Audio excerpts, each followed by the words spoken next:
Bismillahirrahmanirrahim. Assalamualaikum warahmatullahi wabarakatuh. Selamat datang dalam video perkuliahan kita dalam pertemuan ketujuh di mata kuliah perbandingan mazhab kalam bersama saya Bismillah yang akan mendampingi saudara hingga akhir perkuliahan ini. Kita sudah membahas tentang awal sejarah, kemudian diskursus yang terjadi dalam mazhab kalam yang menyebabkan variasi yang begitu banyak dalam tubuh kaum muslimin ya, dari sisi pandangan-pandangan teologis. Kita juga sudah membahas tentang apa dampak perbedaan atau variasi dalam pandangan teologis ini pada munculnya manhaj atau metodologi yang melahirkan mazhab-mazhab fikih. Nah, kali ini kita akan membahas tentang mazhab-mazhab tasawuf dan mazhab-mazhab irfan yang merupakan konsekuensi dari perbedaan atau variasi dari pandangan kalam dan pandangan fikih yang mengakibatkan munculnya variasi dalam pandangan spiritual di tubuh kaum muslimin. Saya sudah menyiapkan presentasi yang akan memudahkan penjelasan kita kali ini. Baik, untuk mempermudah pemahaman kita tentang apa itu tasawuf dan apa itu irfan, kita perlu untuk melacak sumber dari pandangan-pandangan ini dari referensi utama mereka. Salah satu referensi utama dalam tasawuf adalah karya yang ditulis oleh Abu Ishaq Al-Kalabadi. Baik, apa itu tasawuf? Untuk memudahkan kita memahami bagaimana pandangan-pandangan tasawuf, pandangan-pandangan spiritual ini muncul. Abu Ishaq Al-Kalabati menjelaskan bahwa apa itu tasawuf? Dia mengatakan innama sumiyatu sufiyatan li safai asrariha wa naqai athariha. Bahwa dinamakan sufi adalah karena kesucian rahasia-rahasia mereka dan kesucian dari bekas-bekas jejak-jejak mereka. Waqala Bashir ibn al-Haris, sebagaimana berkata Bashir ibn Haris, as-sufi man safa qalbahu lillah. Sufi adalah barang siapa yang mensucikan diri hatinya ya untuk Allah. Wa qala ba'duhum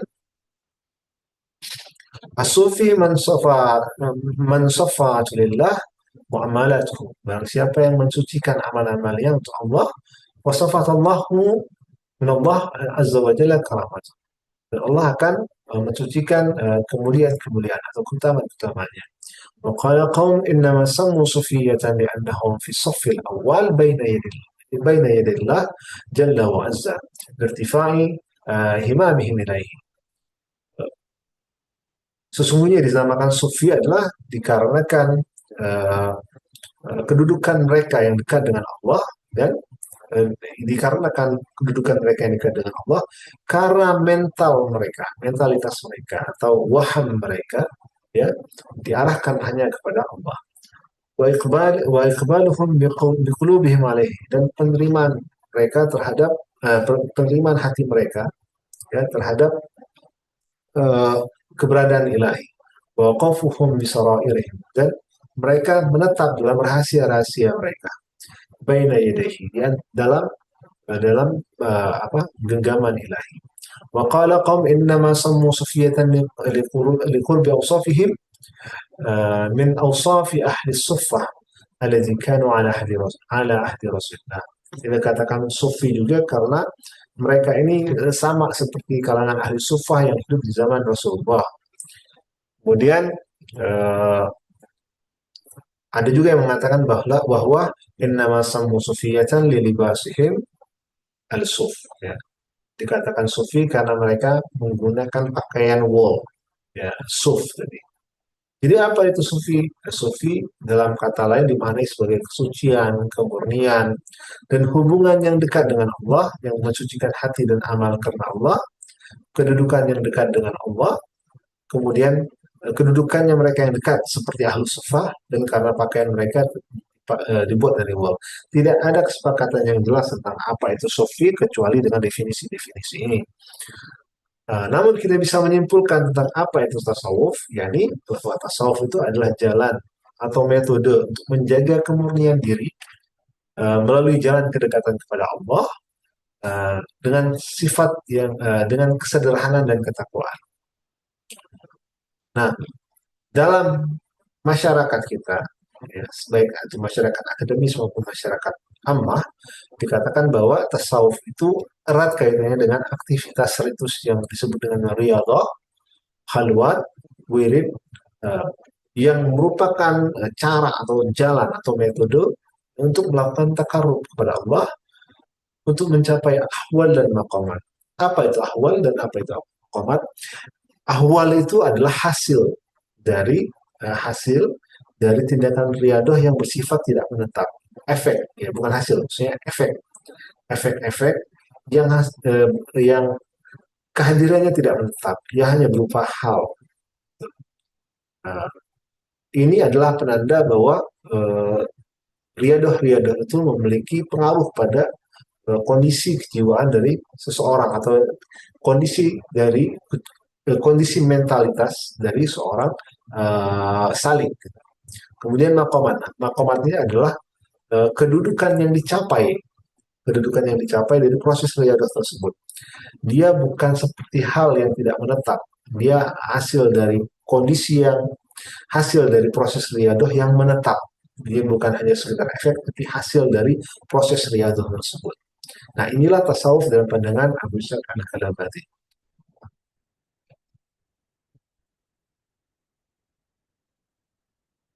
Oke. Kemudian apa pilar-pilar tasawuf atau landasan-landasan tasawuf? Nah, ini yang akan menjadi uh, titik poin bagi kita untuk menghubungkan tentang pengaruh dari diskursus mazhab kalam terhadap spiritualitas yang muncul setelahnya. Apa itu pilar-pilar dari tasawuf? Dalam kitab Al-Kalabari dijelaskan bahwa Abu Hasan Muhammad bin Ahmad Al-Farisi mengatakan bahwa arkanu tasawuf asarah, ya, aulaha tajridul tauhid. Ya, ini apa? Melakukan proses tajrid. Tajrid itu artinya memurnikan tauhid. Kemudian thumma fahmul sama, ya. Uh, yakni uh, memposisikan diri kita untuk mendengar hal-hal yang uh, mengandung kebaikan, gitu ya. Mengandung kebaikan, kemudian mendudukkan diri kita pada posisi di mana apapun yang kita terima itu adalah mengantarkan kita kepada kemurnian. Wa husnul isarah, ya. Kemudian eh, tindakan-tindakan yang baik, ya. Tindakan yang baik atau pergaulan yang baik, ya. Wa itharul ithari, ya. Kemudian mendahulukan orang lain. Wa tarkul ikhtiyar wa sur'atul wajid, ya. Kemudian meninggalkan ikhtiar. Nah, ini yang menarik bahwa dalam tasawuf itu dikatakan bahwa semua perbuatan yang dilakukan oleh manusia harus dinisbatkan kepada Allah. Karena proses penisbatan ini artinya seluruh apa yang dilakukan oleh manusia itu bisa diasosiasikan secara langsung bahwa itu adalah perbuatan Allah. Sehingga manusia tidak memiliki kapasitas untuk berikhtiar. Itulah kenapa para sufi menekankan bahwa seorang salik itu harus melakukan proses meninggalkan ikhtiarnya gitu. Kemudian wasu'atul wajid itu bersegera kembali ketika mengalami stagnasi ataupun mengalami kejatuhan rohani. Wakasful anil khawatir. Kemudian tidak overthinking, gitu ya. Tidak overthinking artinya menyingkap apa saja yang menjadi sebab-sebab, ya, hilangnya perhatian kita dari Allah Subhanahu wa taala. Allah Subhanahu wa taala. Wa kasratil asfar, kemudian melakukan banyak perjalanan. Nah, banyak perjalanan ini artinya wa kasratul asfar ini maksudnya adalah eh, melakukan perjalanan, ya. Artinya melihat kepada hal-hal yang memiliki dimensi hikmah atau dimensi ibrah di dalamnya. Artinya perjalanan ini bukan hanya perjalanan fisik, tapi perjalanan yang bersifat rohani. Kita melihat adanya hal-hal yang terjadi pada diri kita, kemudian mengalami perubahan, dan itu merupakan objek bagi kesaksian, ya, objek bagi penyaksian. yang disaksikan oleh diri kita. Dan di dalam semua perubahan dan perjalanan ini ada hikmah dan ibrah di dalamnya. Begitupun perjalanan yang bersifat fisik. Para sufi dianjurkan untuk melakukan pengembaraan, untuk menyaksikan perbedaan-perbedaan kehidupan, ya, yang di sana adalah sumber-sumber pelajaran. Nah, kemudian watarkul iktisar, nah, meninggalkan mata pencarian. Nah, ini yang menarik di sini. Ini adalah efek dari watarkul ikhtiar tadi. Ya. Ini meninggalkan ikhtiar, kemudian meninggalkan, ya, apa, upaya untuk mendapatkan keuntungan sebenarnya. Para sufi sebenarnya di zaman dulu bukan hanya orang-orang yang tidak memiliki apa, tidak memiliki kepemilikan terhadap harta dan kepemilikan terhadap uh, uh, properti, ya. Banyak para sufi di zaman dulu yang merupakan orang kaya seperti Ibnu Arabi, seperti beberapa para sufi lainnya, sebenarnya memiliki kepemilikan properti, ya, kepemilikan harta. Jadi apa yang dimaksud dengan watarkul ikhtisab ini? Ya, ini meninggalkan uh, upaya atau dorongan batinnya untuk mendapatkan keuntungan secara langsung. Yang di situ menimbulkan kondisi di mana seseorang memiliki kepemilikan. Ini dikarenakan para sufi tadi eh, diharapkan eh, diharapkan untuk tidak, ya, memiliki keterikatan terhadap duniawi secara intens. Kemudian watahrimil adkhar, gitu. Kemudian eh, menimbulkan meninggalkan penimbunan. Nah, tadi dorongan yang tadi dorongan untuk mendapatkan keuntungan, dorongan untuk mendapatkan uh, apa, profit dari proses melakukan upaya usaha mata pencarian tadi, ya kadang mendorong orang untuk melakukan penimbunan. Nah, ini dilarang dalam dalam proses tasawuf tadi. Salah satu pilar tasawuf adalah bahwa seseorang itu dianggap tidak memiliki keyakinan, tidak memiliki etika tasawuf, etika seorang sufi jika dia melakukan penimbunan. Dan, ya, yang dimaksud dengan penimbunan adalah penimbunan harta duniawi, bukan penimbunan yang bersifat pengetahuan, kemudian eh, apa namanya, hikmah, ya. Yang dimaksud dari penimbunan dalam pilar tasawuf ini adalah seorang sufi dilarang untuk melakukan proses di mana dia melakukan ikhtiar menjaga harta duniawinya sehingga dia memiliki rasa takut terhadap masa depan. Ingat, ini semuanya memiliki rentetan-rentetan konsekuensi.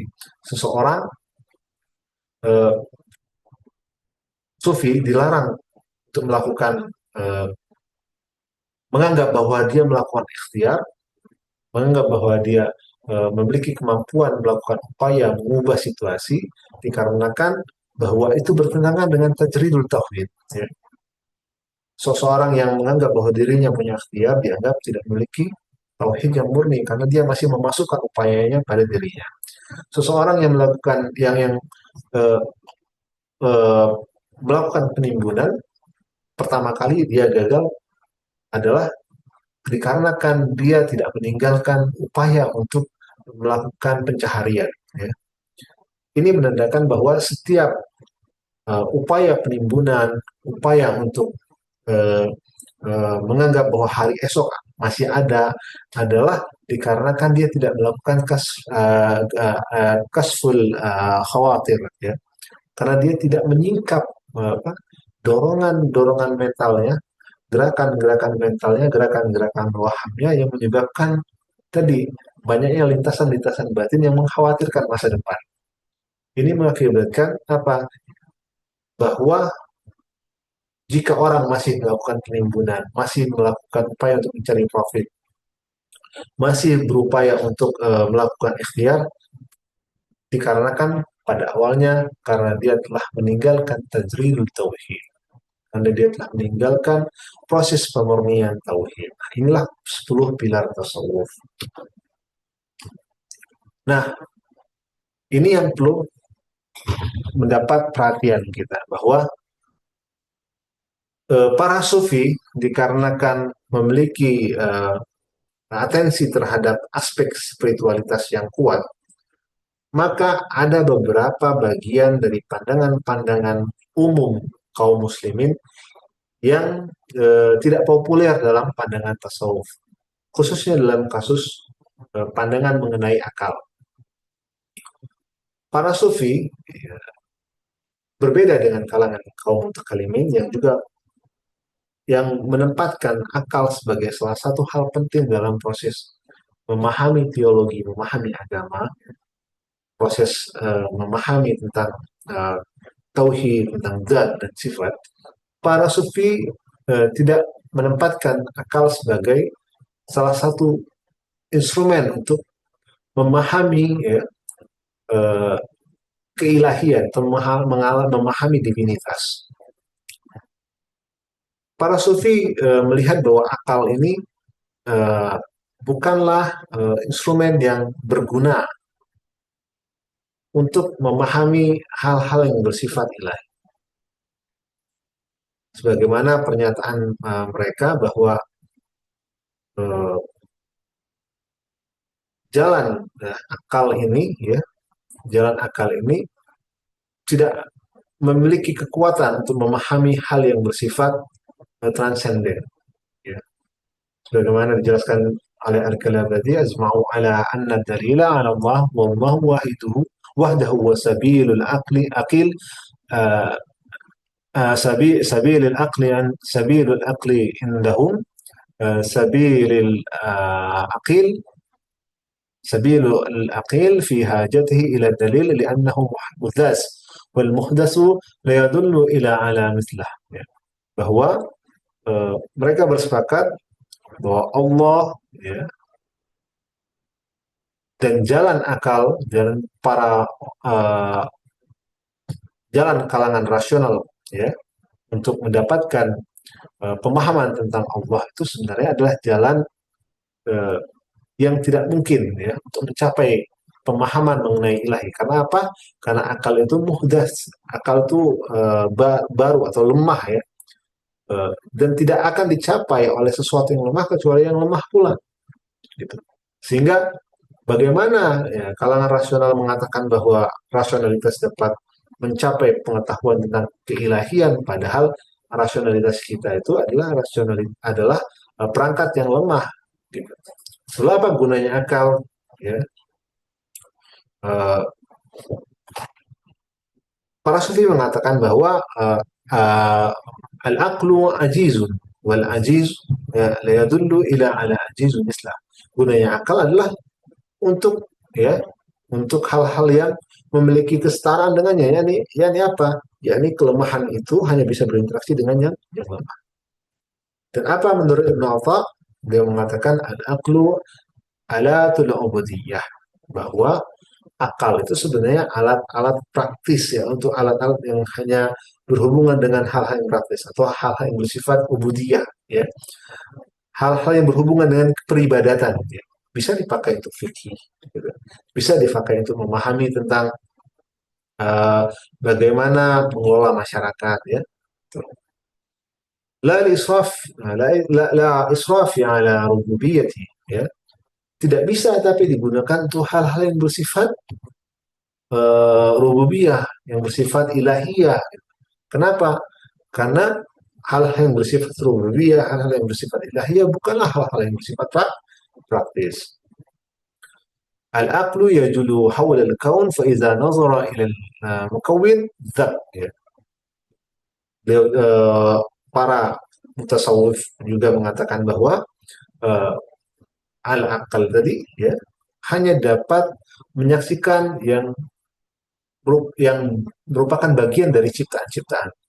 Jika, ya, jika akal yang dipaksa untuk menyaksikan atau memahami hal-hal yang bersifat ilahi atau memahami penciptanya itu sendiri, maka dia akan berbolak-balik, ya. Maksudnya dia akan apa?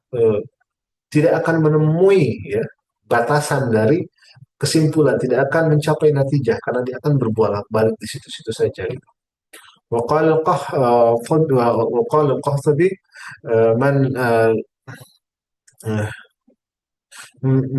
من لاحقة على العقول فهو مقهور إلى من جهات الإثبات ولو أنه تعرف إليها بالألطاف لما أدركته من جهات الإثبات وأنشدونا لبعض الكبار وأنشد لبعض الكبراء ya bahwa eh,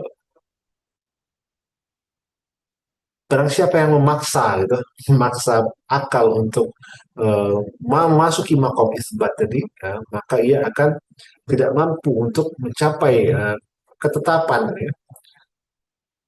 Dikarenakan bahwa akal itu tidak memiliki hal-hal yang bisa membuat dia mencapai ketetapan sempurna gitu. Dikarenakan bahwa akal tadi sebagaimana disampaikan tadi bahwa akal itu memiliki kelemahan gitu. Untuk mencapai yang sempurna ia tidak mampu. Karenanya bahwa hal-hal yang bersifat uh, penetapan kepada hal-hal ilahi ini adalah sangat mustahil. Oke. Nah, kita akan masuk tentang apa itu irfan. Setelah kita membahas tasawuf, ini ada sesuatu yang lebih berhubungan dengan tasawuf, yakni irfan. Uh, ما هو الإرفان؟ إرفان والمعرفة كلماتنا لهما معنى واحدا وذلك المعنى هو الإطلاع والوعي ويمكن أن تكون هذه المعرفة نشأته عن طريق الحس أو عقل أو النقل أو قلب.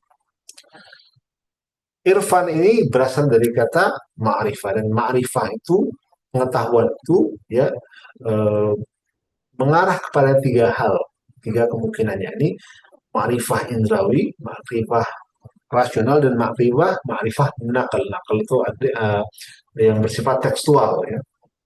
Wal yang bersifat perasaan ya. من هنا فإنه لا فرق من نهاية واللغوية ya. Dari sini tidak ada perbedaan secara maknawiyah dan lugawiyah. Bainal anwa'i ma'rifah di antara pembahasan ma'rifah ya. فعلى فعلى كل واحد فعلى كل واحد من هذه الأنواع yutlaku ismul irfan. Nah, dari pandangan ma'rifat ini maka muncullah pandangan pandangan irfan. Lakinnahu min haitsul istilahi fa innal irfan yakhtalifu 'anil ma'rifah. Sehingga bisa kita bedakan apa pandangan apa maksud irfan itu dari ma'rifah. Nah, apa itu irfan? Nah, irfan jika kita menghubungkan dengan ma'rifat tadi adalah bahwa irfan adalah pengetahuan. Secara bahasa tadi sama definisinya dengan definisi ma'rifat. Namun secara istilah tadi ya berbeda berbeda dengan ma'rifah. Nah, ma'rifah tadi membicarakan pengetahuan yang dibentuk oleh apa? Oleh his, oleh akal, oleh nakal, dan oleh qalb tadi.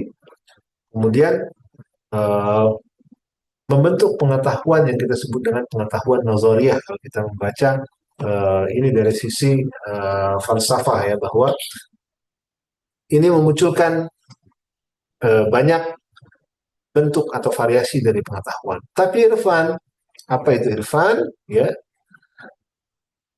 ويستعمل في معنى الخاصة dan diambil di dalamnya makna yang bersifat khusus ya. Apa itu? Yani irfan membicarakan pengetahuan yang terbentuk melalui pengalaman al-ilm al-huduri. Apa itu ilmu huduri? Ilmu yang langsung menukik kepada objek atau ilmu yang yang interaksinya tidak ada perbedaan antara subjek dan objek. Pengetahuan ilmu huduri itu adalah ilmu yang tidak membutuhkan perantara, tidak membutuhkan objek. Pengetahuan itu hadir di dalam kesadaran manusia dan inilah yang kita sebut dengan irfan. Bagaimana mencapainya? Nah, ini kita akan bahas. Ada dua bentuk irfan. Jadi yang pertama irfan yang bersifat nazariyah ya. Irfan yang bersifat teoritis. Nah, irfan yang bersifat teoritis ini adalah irfan yang didapat, ya, yang direpresentasikan dalam pernyataan-pernyataan yang bersifat filosofis. Ya. Pada dasarnya irfan ini adalah penyaksian langsung tentang keilahian, ya, baik sifat, perbuatan maupun konsep serta gambaran mental dan pernyataan melalui yang dicapai melalui kesadaran. Namun jika pernyataan-pernyataan ini dikutip kemudian dipresentasikan dengan pola argumentatif rasional, maka filsafat maka irfan ini kita sebut dengan irfan nazari. Nah, pola irfan seperti ini kita bisa temukan dalam filsafat, contohnya eh, filsafat Israq, ya, Al-Maktul Suhrawardi, ya. Oke. Nah, selain itu maka kita akan menyebutnya sebagai irfan irfan amali, ya.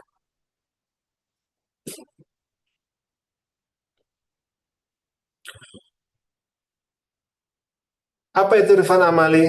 Irfan amali adalah setiap penyingkapan rohani, ya, yang dicapai melalui disiplin rohani dan latihan yang bersifat khusus.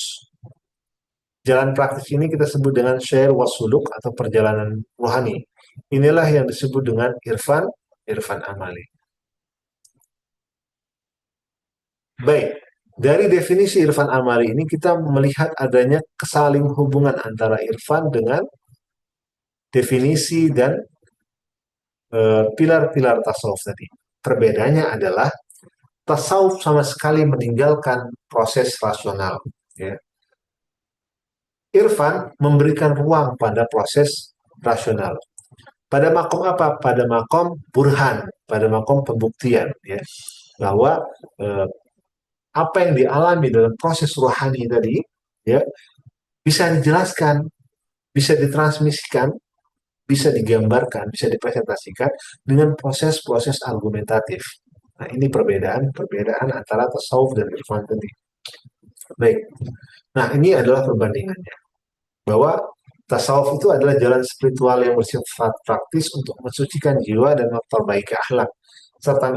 Sedangkan irfan adalah ilmu tentang pengetahuan batin terkait hakikat wujud dan realitas. Tujuan utamanya mendekatkan diri kepada Allah melalui ibadah, akhlak, dan mujahadah.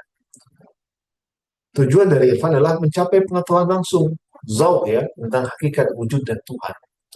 Metodenya apa? Zikir, wirid, zuhud, riyadhah, bimbingan dari mursyid tentunya yang memiliki kapasitas yang diakui dalam satu ordo sufi. Oke. Sedangkan irfan adalah kontemplasi wujud, tafakur, penyaksian batin, dan pendekatan filosofis. Bagaimana? Ya, sesuai dengan metode yang ada dalam mazhab irfan itu sendiri, gitu, ya. Kita bisa membaca tentang tahapan-tahapan suluk dalam irfan ini dari karya salah satu karya seperti karya Mullah Faid Kashani, Mahajatul Baydha, atau uh, Arba'un al-Hadisnya Imam Khomeini.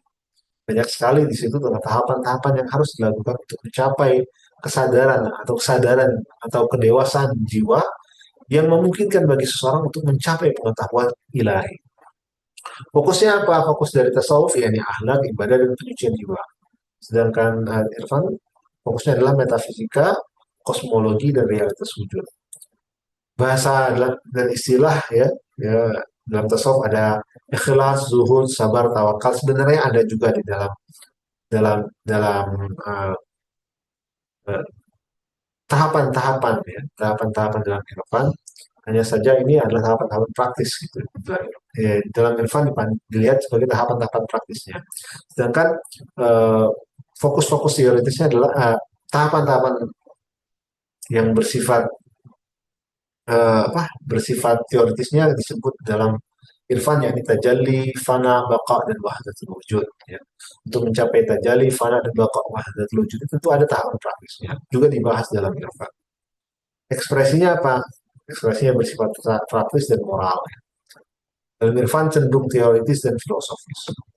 Tokoh utama dalam mazhab dalam tasawuf ini adalah Al-Ghazali, Junaid Al-Baghdadi, Rabi' Al-Adawiyah.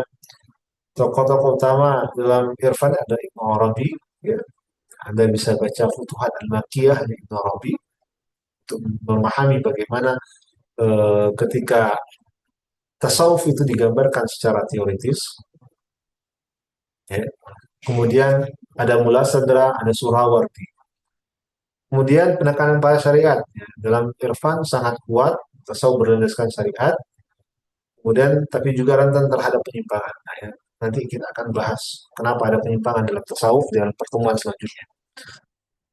Dalam Irfan juga ketat dan meniscayakan keselarasan syariat dan pengalaman rohani. Jika ada bentrokan dalam pandangan rohani dengan syariat ini perlu dibahas lagi oleh para urafa dengan pembahasan yang bersifat mendalam gitu ya.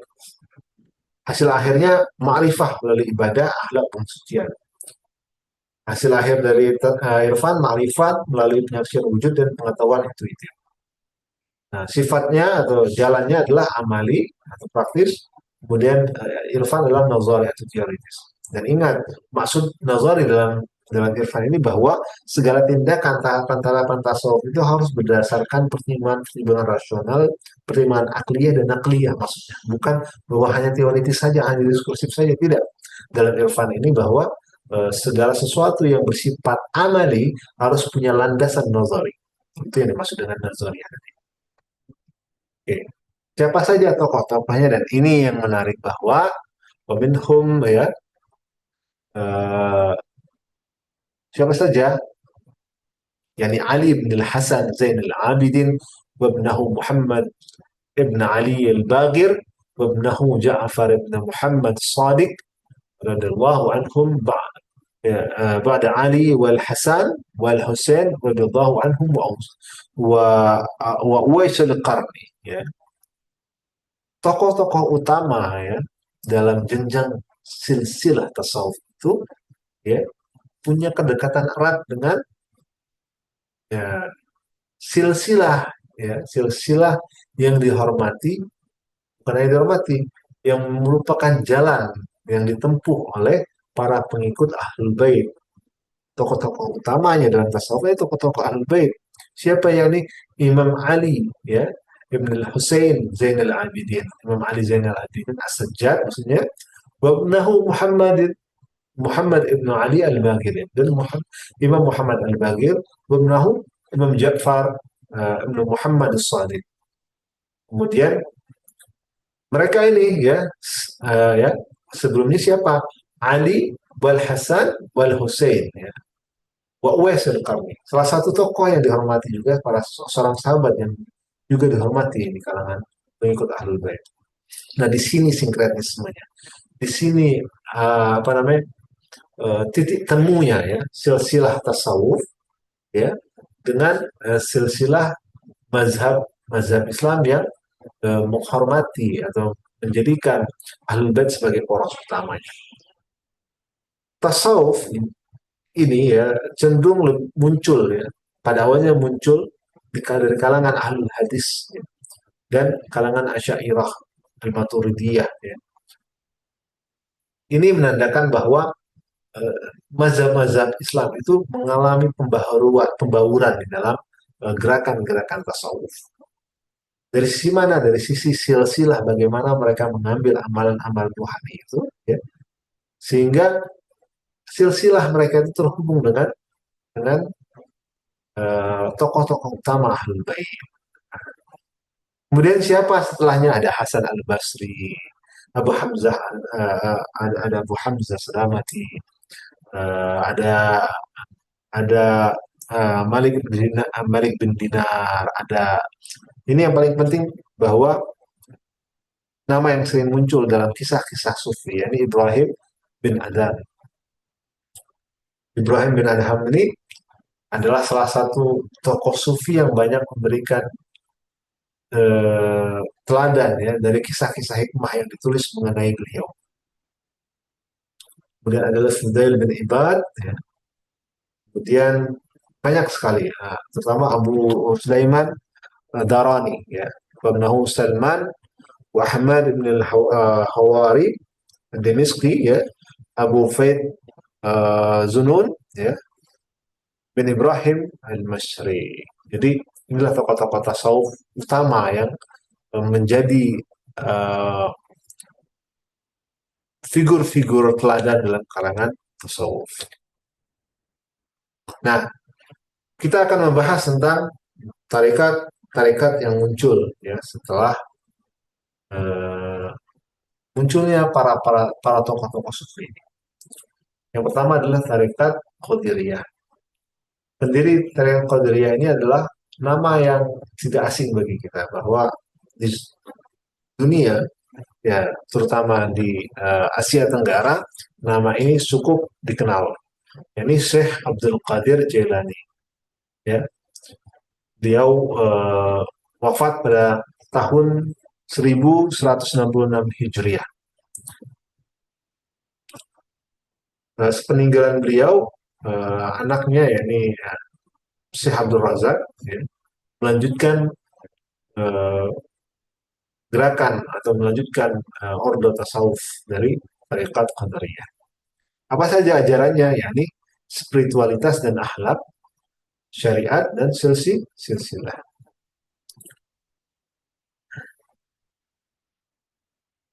Kemudian kitab utamanya adalah ya tadi usul hal qadiriyah at-tariqah. Ya, kitab utamanya ya. Kemudian pengaruhnya dari Qadiriyah ini menjadi corak dominan tasawuf Sunni, kemudian memberikan corak pada sastra klasik. Kemudian persebarannya memberikan kontribusi pada pada persebaran Islam di Tiongkok, kemudian di Indonesia, di Afrika Barat dan Asia Selatan. Dan menjadi sistem kohesif dalam konteks sosial, perlawanan terhadap kolonialisme, menjadi corak spiritual di pesantren dan zawiyah Asia Tenggara. Kemudian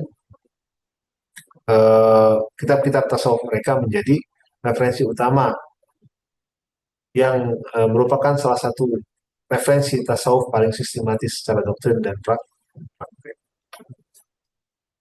Kemudian ada tarekat Naqsabandi. Pendirinya siapa? Syekh Muhammad Bahuddin Naqsabandi. Tarekat ini juga dinisbatkan kepada Abdul Khalid Al-Ghazwani dan juga disebut Al-Majdiyah atau Al-Faruqiyah yang dinisbatkan kepada Syekh Ahmad Faruqi Al-Sirhindi dan disebut juga Al-Khalidiyah sebagai nisbat kepada Khalid Naqsabandi yang digelari Al-Batini di Irak ya. Dari sana muncul cabang tarekat Khalidiyah yang tersebar di Damaskus, Syam, serta setelah ia menerimanya dari Syekh Abdullah Al-Dihlawi. Ajaran-ajarannya apa? Yang pertama adalah taubat, kemudian uzlah, zuhud, takwa, dan qanaah, serta taslim atau menyerahkan diri kepada Allah. Kalau kita melihat dari poin-poin pokok ajarannya ini, kita akan ketika kita mereverse lagi pada 10 pilar tasawuf tadi, kita melihat erat sekali hubungannya antara taubat, uzlah, zuhud, takwa, qanaah, dan taslim ini dengan 10 pilar tasawuf tadi. Pengaruhnya adalah penyebaran tarekat Naqsabandi ini tersebar luas di Turki Ottoman ya, pada masa lalu, kemudian menyebar ke Asia Tenggara, menyebar ke Iran, Irak, Suriah, dan Hijaz. Di Asia dan beberapa wilayah menjadi motor penggerak perlawanan terhadap kolonialisme Barat. Kemudian penyebaran dilakukan oleh ulama lokal yang belajar di Timur Tengah, seperti Syekh Ismail Al-Khalidi Al-Minangkabawi, yang memperkenalkan cabang Khalidiyah di sekitar tahun 1850. Kemudian cabang Mujahidiyah yang memiliki peran penting dalam perkembangan komunitas Muslim Hui dan Uighur di Tiongkok. Jadi penyebar yang berjasa besar dalam penyebaran Islam di Cina itu adalah tarekat Naqsabandi. Salah satunya ya, tapi uh, memiliki peran yang sangat sangat penting. Kemudian cabang Hakani yang dipimpin oleh Syekh Nazim Hakani dan saat ini ya tersebar luas di Amerika dan Inggris dan beberapa wilayah Eropa dan menjadi wajah Islam spiritual yang paling dominan. Demikian presentasi uh, materi kita hari ini tentang uh, mazhab Irfan. Artinya adalah bahwa lahirnya tasawuf dalam tubuh kaum muslimin, juga lahirnya irfan di tubuh kaum muslimin ini berdampak positif pada eh, penyebaran Islam, berdampak positif juga pada spiritualitas, berdampak positif juga pada pengembangan studi-studi Islam di era-era berikutnya. Baik, mudah-mudahan presentasi kita kali ini, kuliah kita kali ini dapat memberikan manfaat pada kawan-kawan semua. Mudah-mudahan bisa memahami perkuliahan ini dengan seksama. Terima kasih. Assalamualaikum warahmatullahi wabarakatuh.